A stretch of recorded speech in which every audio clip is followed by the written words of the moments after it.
kita ni comel, tapi bak pitih kita ni porah. Tahu tak porah? Bahasa orang tua porah. Mana bak duit kita ni tidak suci. Sedangkan kalau kita guna duit yang tidak suci, perolehan yang tidak suci untuk kita buat ibadah kepada Allah, walaupun ibadah kita ni adalah sah, tetapi adakah dia tu diterima oleh Allah Subhanahu wa taala ataupun Allah tidak terima? Kerana kita punya duit kita ni yang kita guna duit yang tidak bersih. Katakanlah seorang itu berdoa kepada Allah Ta'ala, doa dia Allah Ta'ala terima ke tidak. Tapi kalaulah dalam masa yang sama dia ni makan makanan haram, ma'kaluhu haram, wa mashrabuhu haram, minum pula minuman haram, wa malbasuhu haram, pakai pula pakaian dia haram, fa anna yustajabulah. Bagaimanakah Allah nak terima benda yang haram? Benda haram ni benda tidak bagus, benda tidak baik, khabith, kotor dari segi syarak. Nama kata kita tak makan babi ustaz, kita tak minum arak, kita tak pakai sutera orang lelaki. Hak lain itu semuanya halal belaka. Tidak tuan-tuan, dia haram. Ada dua jenis haram. Satu dia panggil haramun li zatihi, yang kedua dia panggil haramun li ghairihi. Haramun li zatihi maknanya benda tu sendiri adalah haram, seperti babi haram, arak haram, tu ain dia tu sendiri adalah haram. Yang kedua dia panggil haramun li ghairihi, benda tu halal tapi dia menjadi haram kerana benda lain. Sebagai contoh, beras hukumnya halal, tapi kalau kita beli beras dengan duit rasuah, maka beras tu hukumnya haram. Buah apple hukumnya halal, tapi kalau kita beli buah apple dengan duit curi, hukumnya haram. Kalau kita beli apple dengan duit yang kita ambil dengan cara yang zalim, apple itu haram. Pasal apa tuan-tuan? Sebab kita ambil dia dengan cara yang tidak sah dari segi syarak. Karena itulah Sayyidina Umar Al-Khattab radhiyallahu taala anhu, dia berkata waktu dia memerintah Madinah, dia kata la yabi' fi suqina illa man qad tafaqqaha. Jangan ada orang berniaga dalam kedai aku, yakni pasar-pasar yang aku buat di kota Madinah ni, jangan ada orang hak niaga illa man qad tafaqqaha, melainkan orang itu sudah pun faqih, maknanya dia kena reti hukum hakam. Paling tidak dia tahu bab gharar, apa dia penipuan, dia reti dalam bab riba, dia reti dalam bab rasuah, dia reti dalam bab susuk barang dan macam-macam lagi. Jadi oleh kerana itu fiqh jual beli muamalat ini satu fiqh yang mesti kita kena belajar. Dia ketah fiqh ni ada 4 ketah fiqh yang besar. Yang pertama kita panggil fiqh ibadah, fiqhul ibadah. Rubuk yang pertama dalam bidang ilmu fiqh, suku yang pertama ialah suku ibadah. Hak ni tuan-tuan kita belajar sejak zaman berzaman, daripada bab cuci cuma, berak kecing, najis mughallazah, mukhaffafah, mutawassitah, fiqh bab sembahyang, bab puasa, bab zakat, bab haji. Semuanya orang panggil fiqh berkenaan dengan ibadah. Tetapi fiqh-fiqh yang lain tidak begitu dipelajari oleh kita sekalian. Seperti yang kedua adalah fiqh ibadah, fiqh muamalat. Fiqhul muamalat, fiqh yang melibatkan soal jual beli. Jual beli khusus ada satu bab dalam bab jual beli. Dalam bab jual beli ni masuklah dalam bab gadaian, masuk bab jual beli, ya. Banyak lagi bab riba. Semua benda ni orang panggil fiqh yang melibatkan soal jual beli. gada lagu mana, jual beli lagu mana. Contoh paling mudah tuan-tuan, amba nak berhutang dengan email kita Ustaz Fakhrul Razi. Email ni dia tak percaya kamu. Wa in kuntum ala safarin, alamu dalam keadaan musafir nak berhutang, tak ada orang nak wi, farihanun maqbudah, bolehlah menggada bagai tu kat orang. Sekarang ni yang mewi mutu amba kepada Imam Ustaz Fakhrul Razi, dia pergilah pitih kamu sebanyak 1,000. Mutu tu adalah cagaran kepada utama. Tak gitu? Boleh ke tidak Ustaz Fakhrul Razi ni guna mutu tu buat naik pergi masjid? Boleh tak? Ya?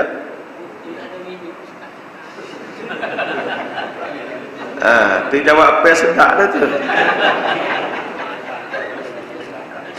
Supaya dia kata kita naik kapal terbang nak balik dengan kereta, panggil tak dengar. Memanglah duduk dalam kapal terbang tu panggil luar tak dengar kan? Betul. Orang kita dia pegang pajak, dia pegang gada tanah orang, kebun orang, hasil kebun dia jual. Sedangkan Rasulullah kata, kullu qardin jarra naf'an fahuwa riba. Tiap-tiap pinjaman benda tu bila ada manfaat dia jadi riba. Hatta ulama kata, ni contoh-contoh lah. Kalau hamba pergi butai dengan Ustaz Fakhrul Razi 1,000, lepas butai Ustaz Fakhrul Razi kata, Ustaz Bung, atas anak tanah merah. Anak tak pergi atas, anak malu dah dia. Sebab dia pergi butai kamu 1,000. Tapi kalau hamba pergi atas, minyak kereta hamba 50 ya. Seolah-olahnya hamba butai dengan dia hanya 950 ya. Tapi sebenarnya hamba butai 1,000. Bila hamba pergi atas dia tanah merah, butai hamba sebenarnya 1,050. Manfaat daripada butai tidak boleh. Nak lelah tu. Ni mukaddimah baru, jangan tak sepanjang lagi. Mukaddimah baru. Sudah naik bah ni. Ni baru nak kena bah baru. Amanah tuan-tuan lepas ni, ya Ustaz Fakhrul Razi, dia buat bicara muamalah. Maknanya biar orang tempat kita ni bukan sekat fiqh ibadah jadi alim, fiqh muamalah dia kena alim. 2. Yang 3, relax. Ini dia ada. Dia ada tu tergerak di hati sebenarnya. Yang ketiga dipanggil fiqhul munakahat. Fiqh munakahat ni fiqh yang bicara soal rumah tangga, perkahwinan, talak, cerai, zihar, ila, li'an, hadanah, nafaqah, iddah, sakanah. Maknanya fiqh yang bicara masalah nikah, masalah cerai ta'liq, masalah li'an, supah, masalah apa dia ni, iddah, masalah tempat tinggal, masalah nafkah, masalah hadanah ni cara apa ni jaga anak, nafkah ni masalah belanja rumah tangga. Semua ni ada dalam kitab fiqh. Tapi orang kita tak ngaji fiqh ni. Hampir 100% orang kita kalau tak ngaji universiti, dia tak akan tahu fiqh ni. Contoh mudah je. Ini mengandung. Kalau dia mengandung 2 bulan, 3 bulan, diceraikan oleh suami dia. Suami dia cerai dia. Duduk 4 bulan, kandungan tu gugur. Adakah iddah dia sudah habis ataupun tidak?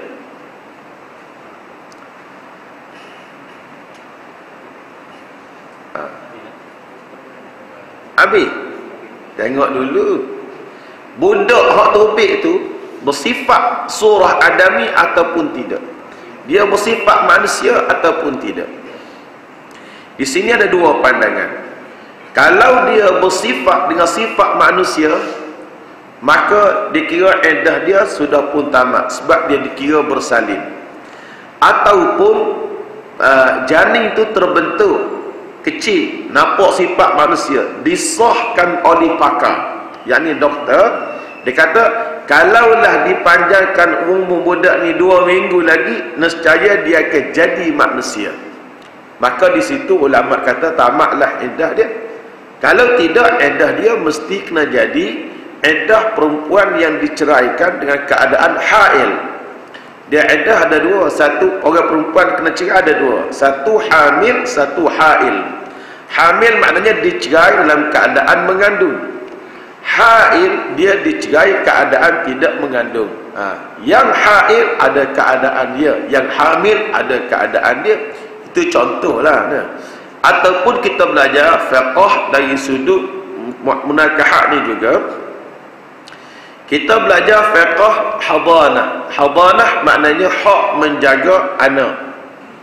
Ni banyak isu berlaku dalam masyarakat kita. Bila suami bercerai dengan isteri, suami bercerai dengan isteri, maka hak jaga anak adalah menjadi milik isteri.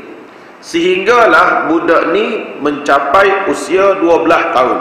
Yakni 11 masuk 12. Bila masuk 12, budak ni dah besar, boleh berfikir, diberi pilihan sama ada dia nak besar dengan mak dia ataupun besar dengan ayah dia. Walaupun dia duduk dengan mak dia berhak untuk menjaga, tetapi nafkah adalah wajib ke atas ayah. Setengah orang jantan kata, dah nak perah kat gomo, nak ambil, tangguh sendirilah anak tu. Lah ni mu cerai dengan bini mu je, anak tu anakmu. Suami isteri nama 5, tok lelaki nama Said. Walaupun Said dicerai 5, tolak 65 sekalipun, anak-anak Said dengan 5 semua bil Said, dia tak tukar jadi bil 5. Kau jadi bil 5. Dia bil Said dah. Dia bil Said. Maknanya nafkah Tuhan dah bagi. Mencari nafkah kerja suami. Kalau suami tak ada, tok dia ada. Kalau tok dia tak ada, pak saudara dia ada. Dia perlu ambil. Muka bini dia kerja. Lah, bini dia kerja tu masalah lain. Budak tu adalah anakmu. Budak tu adalah cucumu. Budak tu adalah anak saudaramu. Dari segi nafkah dia tidak gugur. Sebab tu ramai orang kita yang berdosa dari segi nafkah. Sebab tak bagi nafkah kepada orang yang mesti kena bagi nafkah. Dalam bak jaga pula, balik isteri. Bapa tu hari jaga ni ahli isteri, sebab ahli isteri ni bersifat ibu. Untuk menjaga budak ni perlu kepada seorang perempuan yang ada sifat umumah. Umumah maknanya dia ada sifat keibuan. Ahli abah ni cak kena napas sama, ahli mak cak kena rosak sama. Tak sih lah demo sendiri jadi budak. Nak ahli napas ke nak ahli rosak? Nak alik napa? Ni tak cari pok hari tua ni. Kecil mula makan napa sama. Betul ke tak? Dalam tu dia sebutlah, bila kau hak penjagaan ini boleh klik semula kepada bapa. Apa keadaan dia? Itu kita kena belajar dari segi fiqh rumah tangga, dia panggil. Ataupun isu yang banyak berlaku. Nak buka fiqh lah sikit ni, ya, buka isu. Ataupun isu yang banyak berlaku masalah orang tidak faham masalah cerai ta'liq. Ta'liq.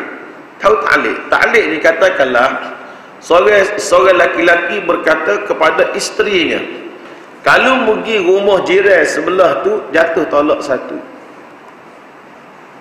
Okey. Dia kata tu bila? Tahun 2001. Tahun 2001. Dia tak suka ke jiran dia. Kalau pergi rumah jiran tu jatuh tolak 1. Tahun 2014 dia kata, mu boleh pergi rumah jiran tu sebab aku izinkan dia. Maka bini dia pergi rumah jiran tadi, tolak tetap jatuh. Sebab waktu dia mau bertaklik dulu, dia mau tak letak dengan izin. Kecuali dia berkata, mu kalau pergi rumah tu tanpa izin aku, maka jatuh tolak 1. Jadi bini pergi tanpa izin, jatuh tolak 1. Kalau dia mau bagi izin, dia dah jadi tak jatuh. Sebab taklik ni tuan-tuan, dia tak boleh kita nak tarik balik. Hari ni dia mau bertaklid.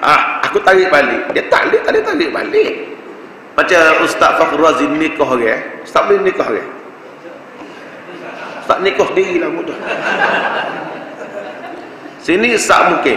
Mungkin besar mana? Asal bukan. Baik. Kalau Ustaz Fakhr Razi ni boleh nikah orang, lepas akad nikah siap, maka imam suruh bertaklid di bawah tu. Dah, baca taklid. Kalau imam baca hak jatuh josai, dia tak jadi taklid. Itu setengah orang tengok bila dia beci ketuk lelaki dia isap rokok. Dia apa kata? Abang taklid lagi ni. Kalau abang isap rokok lagi, maka jatuh talak satu. Setuju abang? Dia suami isteri dia, suami dia kata, tiba-tiba suami dia ambil rokok isap. Dia pergi ke jabat mufti ke jabat qadi ke? Dia kata mana? Dia kata kita dua nak bagi tanya hukum ni, jatuh talak ke tak ni? Kata jatuh mana? Dia kata amo ayat dah kau suami amo, kalau dia mau isap rokok lagi jatuh talak satu. Pas suami kita pun isap rokok jatuh talak tak ada ustaz. Amo kata jatuh, dia kata amo kata jatuh. Dia kata amo kata tak jatuh. Tak jatuh mana ustaz? Kita sebut dia kata dah. Taklid ni pertama, perkataan itu mesti perkataan suami. Cerah-cerah ni hak suami, bukan hak isteri. Bila dah isteri bertaklid, suami tak bertaklid, suami tak kata tak boleh. Batulah dalam bab nikah. Kalau budak tak reti baca jawi sekalipun, tu imam mesti akan baca, budak tu mesti akan ikut. Imam tak akan baca budak ni kisah saja, tak ada. Manakala budak ni pun manakala saya mesti saya. Betul tak? Sebab taklid ni kuasa kan lelaki. Ada cara lah. Ada. Tak solusi lah. Dia gini. Kita ngajar orang, kita royak atas kaedah umum. Barang hak pelik tu kan sedut usi kan. Supaya nikah orang. Nikah dah. Nikah orang boleh kecek. Apa kita ni kita kena kecek. Tapi orang bisa. Adalah kat nikah dia tu. Tulis dan sebagainya. Gala ni dia mau bayar zakat kembali agama. Bisu pun ramah. Dia mau pergi beli kedai bisu. Allah piti dia pergi gula. Tak kecek patah apa dah. Kalau gitu lah. Solusi ada hukum insya-Allah. Ada. Bagus tu soalan masuk benar soalan. Dan apa nak buka minat tu Ni orang panggil fiqh munakah. Fiqh yang keempat ialah fiqhul jinayat. Fiqh melibatkan perundangan. Bab ketah. Fiqh perundangan ni mana-mana hukum yang melibatkan mana-mana hukum hakam agama. Dalam bab jinayah. Dalam bab jinayah. Jinayah ni tuan-tuan, kita ada jinayah hukum hudud. Yang kedua kita ada ta'zir. Inilah bila orang tak faham hudud, itu timbullah hudud parti politik lah, hudud tu lah, hudud ni lah. Pasal apa? Sebab dia tidak faham. Dalam Islam ni ada hukumnya lagu tu. Contohlah kita kata Allah Ta'ala sebut as-sariqu was-sariqatu faqta'u aydiyahuma jazaan bima kasaba nakalan minallah. Allah kata orang laki-laki yang mencuri, orang perempuan yang mencuri, faqta'u aydiyahuma, hendaklah kamu potong salah satu daripada tangan mereka. Kalau curi kali pertama, ini undang-undang dia. Kalau curi kali kedua, ini undang-undang dia. Kalau curi kali ketiga, adalah potong mana-mana. Maka dia ni faqta'u aydiyahuma.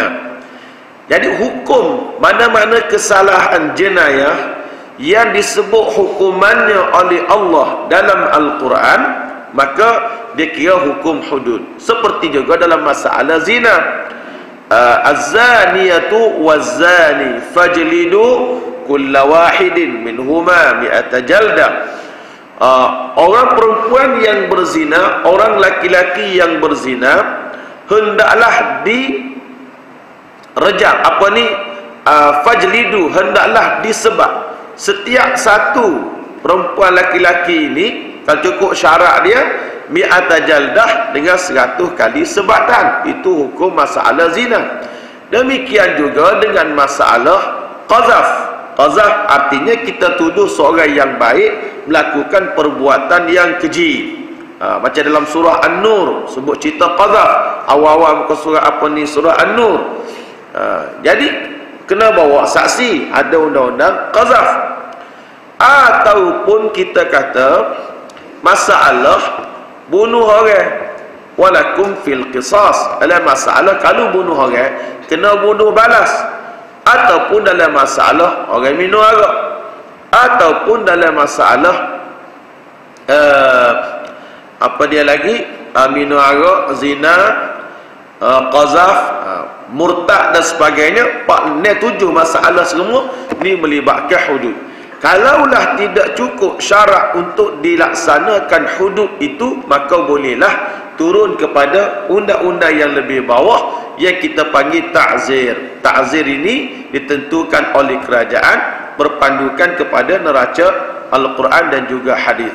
Maka tuan-tuan sekalian, ini adalah 4 perkara ilmu fiqh yang besar dalam Islam. Daripada fiqh bicara masalah ibadah, pergi kepada fiqh masalah muamalah, pergi kepada masalah munakahat, nikah kahwin dan sebagainya, dan pergi kepada masalah undang-undang negara.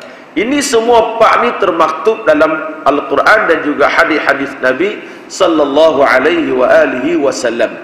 Ini semua kita kena belajar. Tapi malangnya kita ni hanya belajar fiqh berkenaan dengan sembahyang saja.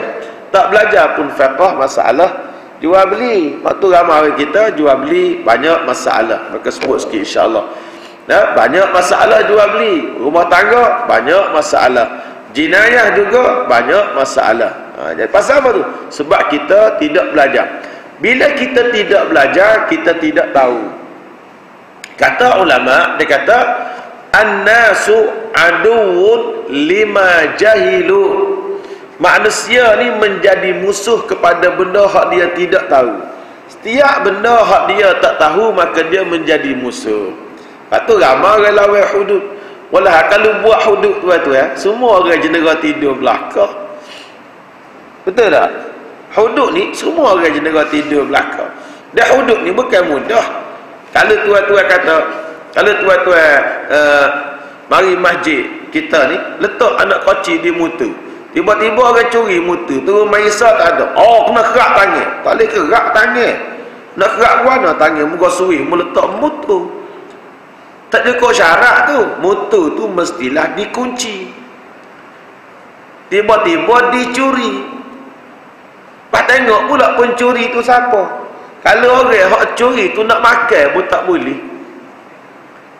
Maka orang yang dhaif ini tak boleh nak makan, tiba-tiba dia curi, dia tak boleh dipotong tangan. Sebab tu Sayyidina Umar pada tahun Amul Maja'ah, dalam masa tahun kemarau yang panjang, Umar berhentikan sekejap hudud.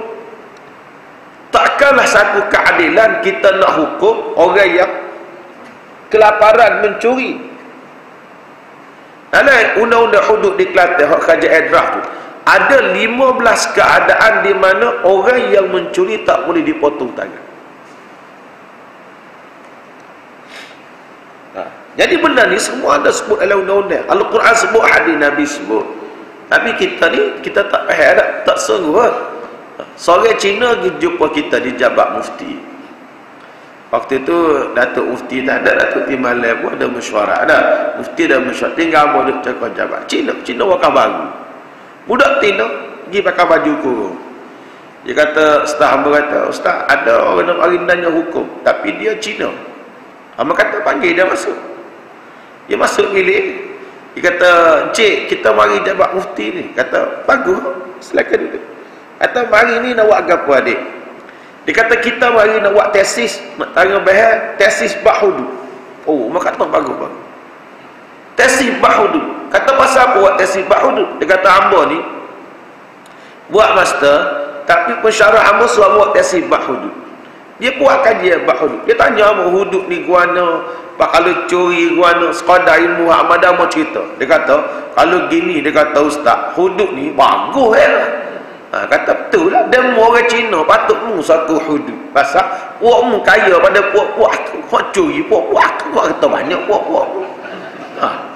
Jadi kalau puak aku curi kena kerak tangan, 10 orang kerak tangan, puak mu tidur je negara dah malas.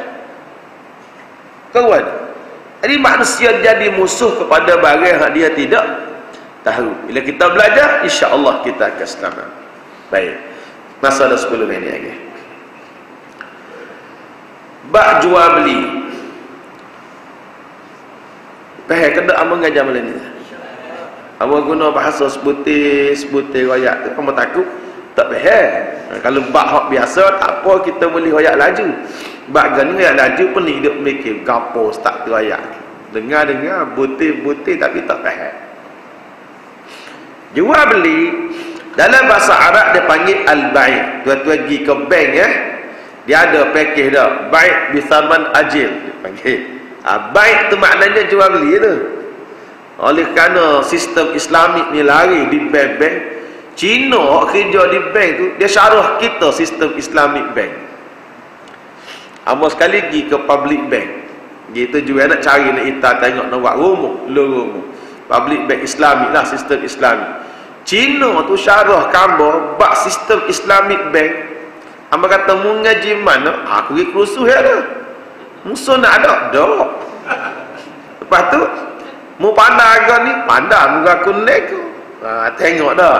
Dia sebab dia nego, nak kapil bila kerja di bank bahagian jualan mesti ada target bank dah. Berapa nak cari. Jadi dia kata, aku pergi belajar. Dia syarah tu betul. Mana kalimah baik artinya kita tukar barang. Tukar sesuatu dengan sesuatu. Tukar sesuatu dengan sesuatu. Dia panggil jual beli. Ataupun setengah orang Arab dia panggil syirak. Baik pun boleh, syirak pun boleh. Syirak pun boleh. Kedua-dua ni dengan makna untuk jual beli. Dalam Al-Quran contoh surah Yusuf. وَشَرَوْهُ بِثَمَنٍ بَخْسٍ وَشَرَوْهُ بِثَمَنٍ بَخْسٍ. Maka adik-beradik Nabi Yusuf telah menjual Nabi Yusuf dengan harga yang murah. Yakni dia jual. Kerana berlaku proses jual beli ni zaman-zaman lah. Jadi proses jual beli ni berlaku. Dan Quran tersebut ini dalil bahawa Allah mensyariatkan jual beli. Dalilnya firman Allah Ta'ala, Inna Allah ashtara fastabshiru bibai'ikumul ladhi baya'tum bih wa syarawu bithamanin bakhsin. Ataupun di sana hadis Nabi kata, la yabi'ir rajulu ala bayi akhi. Janganlah seseorang itu menjual di atas jualan saudaranya. Dalam bab jual beli, ambil contoh. Bolehkah tak kita jual beli, jual di atas jual? Contoh, sekarang ni ambo ada tisu lah. Tisu tisu lah, ibaratkan tisu. Ambo sudah jual tisu ni kepada nama apa? Wan Abdul Rahman. Cewek Abdul Rahman ambo jual ada tisu ni ke cewek. Okey. Ambo nak jual tisu yang sama kepada dia tak boleh lah. Sebab ambo telah jual ada barang ni. Bila ambo jual beli dia mesti kena berlaku pertukaran dan perpindahan milik kekal. Bila ambo dah jual barang ni ke cewek, cewek pun ambil, ambo pun ambil duit dah. Dah, milik cewek lah. Dah jadi milik cewek, bagaimana boleh ambo nak jual pula kepada nama apa sahabat itu? Haji Aziz. Maka tak bolehlah nak jual pada Haji Aziz. Contoh mudah tanah. Sekarang ni sekepi tanah. Di Bulatan tu. Ada sekar nak jual dengan 10,000 dinar. 60,000 ya lah. Nah, ambo jual ke cewek, kata ambo jual juga ke? Tak boleh juga. Sama juga dengan beli atas beli tak boleh. Sekarang ni ambo nak jual tisu dengan harga 10 ya. Cewek pun mari nak beli harga 10 ya. Cik Aziz mari, ustaz, bagi kamu 12. Tak boleh ke? Dua-dua tak boleh. Kalau orang jeli lagi bahaya. Orang jeli tu aku lah. Ambo lah orang jeli. Orang dia jeli, dia gigit taruh tanah hutan. Walu, ya SU, dah pecah-pecah lu. Acak mana? 5,000. Dia gigit taruh, cari nak 5,000. Baik. Sekarang ni nak jual soalan pertama, tanah tu hak siapa?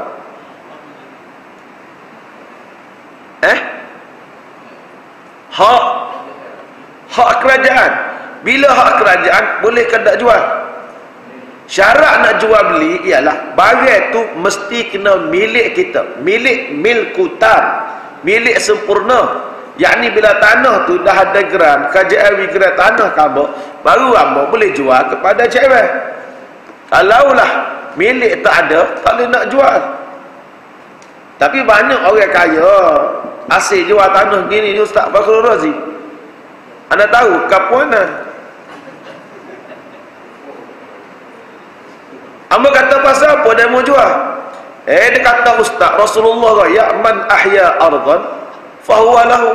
Siapa dia menghidupkan bumi maka menjadi milik dia. Dan mau kena faham, itu bagi bumi yang tidak ada kerajaan. Kanun tanah negeri Kelantan ni kita guna pandangan Allah yarham. Tok kenali dulu, dia guna pandangan mazhab Hanafi. Mazhab Hanafi, pengusaha tanah hutan dia kena minta dengan kerajaan sebab bumi ini milik kerajaan. Minta dulu, bila boleh baru jual. Sekarang ni tak berlaku jual beli. Tak jual mana barang tak milik, mana boleh. Nak akad nikah anak orang boleh tak? Baik, jadi dia kata tak boleh jual di atas jual, tak boleh beli di atas beli. Banyak ada contoh dia. Menurut istilah fuqaha, jual beli ialah akad yang merujuk kepada pertukaran suatu harta dengan harta yang lain bagi tujuan pemilikan yang kekal. Mana kita tukar barang dengan piti. Barang tu boleh dia kekal. Tak boleh. Amo jual demo rumah tepung dia boleh. Tak boleh. Patu piti dia boleh atas kali. Kalau dia boleh dia panggil sewa. Ataupun dia panggil pinjam. Dia tak panggil jual. Nah, jadi jual ni kena ada wujud pertukaran. Kawai wi duit demo wi barang kawai. Patu pula dia ada barang-barang yang kita boleh jual beli dengan cara jual beli ansurat, barang-barang dia, jual beli tunai, ada barang-barang dia. Bukan semua barang boleh buat jual beli ni. Tak boleh. Macam mah. Yang duduk nego mah lah. Mah tu kena beringat molek tu. Baik, Allah Subhanahu Wa Taala kata jual beli ni halal. Hukum jual beli ni halal. Tak apa kau ustaz. InsyaAllah. Takut orang sini jadi maya isawah. Sebab sudah menggorek ni pun keli awal ramai ni kok jadi takut jadi hawa berlaku. Ada makan malam ni? Alhamdulillah. Sikit air kita buat ya. Pasal abang yakin tajuk ni tuan-tuan tak pernah mengaji. Waktu terlampau harung. Baik. Allah kata wa ahallallahu al-bai'a wa harrama ar-riba. Allah menghalalkan jual beli, Allah mengharamkan riba. Maknanya jual beli tadi tukar barang dengan duit hukumnya halal. Tapi tukar barang dengan barang, wah kemu hamba ni comel, wah kemu cewek ni uduh. Contoh ni marah kamu ni hamba nak sekilo hak hamba sama dengan 5 kilo hak cewek. Tak boleh.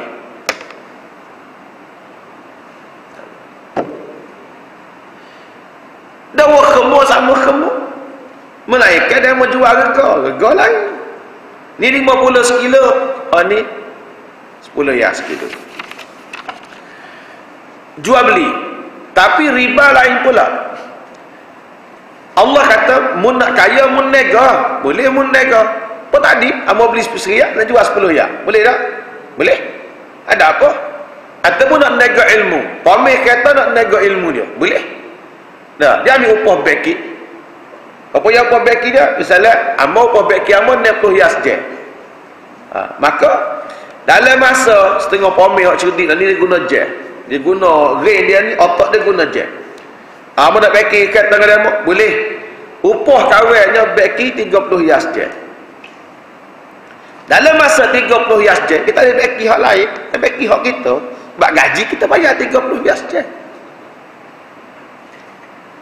Faham? Jadi dia kena jujurlah. Dia riba gini pula. Riba ni maknanya ar-riba yakni an-numu wa ziyadah. Yakni maknanya kita tambah. Kita tambah. Contoh dia gini.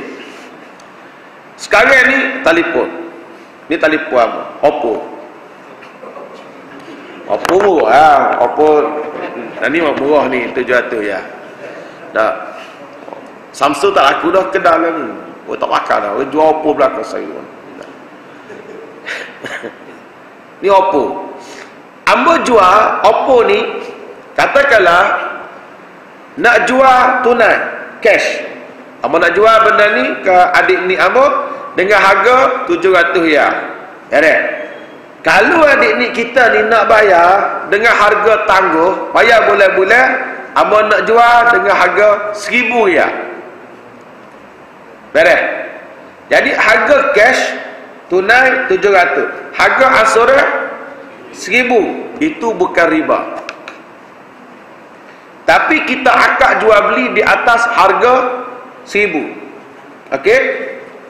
Ni bukan apa jual. Ni apa jual telefon Nikon dengan harga 1000. Ni pun belilah dengan harga 1000.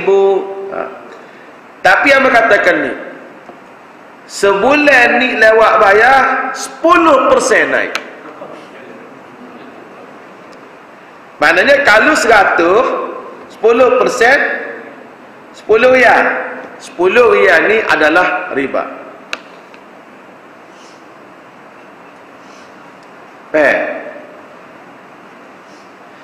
Hak ni kiyah hak kecil. Kalau tuan-tuan balik ke sistem bank pun gitu kok. Ya serupa ya, cuma orang nego lah. Mak jual kuih kedah 20%. Dah, seria 20%. Orang nego bisnes korporat besar, dia nak ambil 20%. Cuma dalam bentuk volume bangunan, volume rumah. Dah, kedai penuh dalam bentuk volume telur. Kepala kata, penuh. Tak paling murah dalam dunia. Kedai penuh mana? Amor je makan situ. Suka pun tengok. Cara dia nego bagus. Sendiri makan, sendiri kira, sendiri bayar. Slogan dia pun ingat lagi, Amor pergi minum sekali ni. Sendiri makan, mati dah. Sendiri makan, sendiri kira, sendiri bayar. Amor minum 3 orang bagi jeli. Singgah situ. 3 orang. Air 2, air bandung 1, telur, kuih, pakai sekat sini. 2 riyal 30 sen. Tak ada oleh dunia. Kedap tu ya ada. Amor tanya dia, "Mana pocik jual murah gini semua ni?" Ya tak, aku bukan nak kaya, aku nak ilah puah nego. Tapi dah orang bagi makan belakang kedai dia. Kaya juga rupa-rupa. Itu jual beli. Serupalah dalam bentuk tuan-tuan pergi ke bank. Hal tu yang berlaku Islamik dengan konvensional. Islamik sah, konvensional sah. Contoh gini. Sekarang ni amba nak beli rumah. Okey? Rumah tu nak jual dengan harga 10,000, 100,000. Amagi sistem Islamik biasa dia kali dengan kadar asas bank yang tinggi. Dia panggil BLR. Kadar asas bank dah. Kadar asas bank yang tinggi. Mungkin Islamik dia kali dengan 10.5. Jadi, kalau kita berhutang 10.5% kali dengan 100,000 kali dengan 20 tahun, mungkin kena bayar 250,000. Itu Islami. Okey. Konvensional dia kali dengan 0%. Tapi kadar asas bank dia bergerak. Bila ekonomi turun, kadar asas bank dia naik. Hari ni kita jual beli akad dengan harga 6%.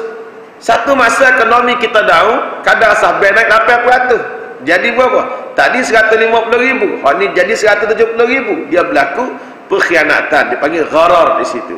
Bila berlaku gharar, maka hukumnya adalah haram. Dia berkata, "Ustaz, hak ni riba tapi murah. Hak Islam tu mahal ustaz. 250,000. Mahal murah lain cerita. Nikah habis 10,000, pergi golok 10 riyal apa? Jawab pai muda. Malah kacak banyak, mampu muada sekali. Sebab tu sistem Islamik dah ni, bank negara letak 10.5%. Okey, maka dia kali tu bit 250,000. Bank ni pula dia kata tak apalah, kawan pihak bank, kawan nak tanazul. Yang ni kawan nak turun hutang kawan. Kawan nak dia bayar kawan 0% je. Okey? 0%. Tahun ni nak 0%. Bila ekonomi jatuh, dia pun nak naik ke 8%. Boleh. Pasal apa? Kita akad atas 10.5%. Masih lagi di bawah para harga sebenar.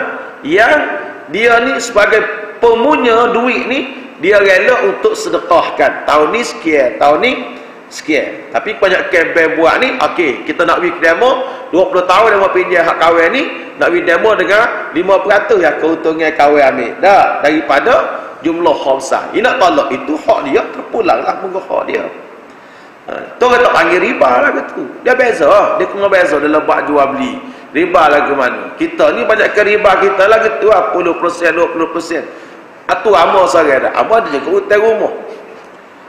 Tapi amal cukup ingat supaya tidak sampai reminder letter, surat peringatan. Sebab bank-bank kita ni surat peringatan dia pecah apa ya stamp dia. Stamp surat tu berapa ya? Surat gapon 60 ya stamp. Cina mau yakal. Stamp gapon Ustaz Fahrul Razi gon 60 ya. Ada stamp beli tanah. Stamp hasil. Stamp hasil ada 50 ya, 10 ya, 20 ya. Dia ada juga nak berlindung di sebalik tu. Waktu dia mau kena beringat molek dengan jerak-jerak riba ni tuan-tuan. Kena faham lah, riba ni gini. Nabi sebut dirhamu riba asyaddu 'ala Allah min sittin wa thalathina zinya. 1 sen, 1 ringgit duit riba tu dari segi dosa dia lebih besar daripada 36 kali berzina. Itu 1 sen duit riba. Lepas kita kena ingat balik masalah riba lah. Jangan kita duduk main-main lah. Baik, itu dalil daripada Al-Quran dan juga hadis Nabi sallallahu alaihi wasallam. Kemudian rukun-rukun akad jual beli. Wallahu alam. Kita buat sekat tu dululah. Bila ni nak promotionnya, biar tuan-tuan tahu fiqh ni luah ya. Yang kedua, bab jual beli ni satu bab yang luah, yang banyak orang kitanya terselewing. Bila selewing dalam bab jual beli, pitih kita boleh pun selewing lah, maka makanlah kita akan hasil yang tidak sehat dari segi syarak. Kalau haram kan, maknanya bawa duit haram lagi kubur, gelaklah hati. Itu luah lagi lah. InsyaAllah tersambung pula semula ataupun ustaz-ustaz lain mari sambung pula semula dalam bab apa ni fiqh melibatkan bab muamalat. Biarlah cara kita boleh ni cara betul, bukan dengan cara yang tidak betul, insyaAllah nah. Sekadar telah tuan-tuan sekalian, kita bersama mudah-mudahan dan jumpa lagi semula. Nafa'anallah tabaraka wa ta'ala wa iyyakum. Rabbana taqabbal minna innaka antas samiul alim wa tub alaina ya maulana innaka antat tawwabur rahim. Rabbana wa adkhilnal jannata bighairi hisabin birahmatika ya arhamar rahimin. اللهم اعتق رقابنا ورقاب آبائنا وأمهاتنا وإخوتنا وأخواتنا من عذاب القبر ومن النيران برحمتك يا أرحم الراحمين. ربنا آتنا في الدنيا حسنة وفي الآخرة حسنة وقنا عذاب النار. وصلى الله على نبينا محمد وعلى آله وصحبه أجمعين والحمد لله رب العالمين. والسلام عليكم ورحمة الله وبركاته.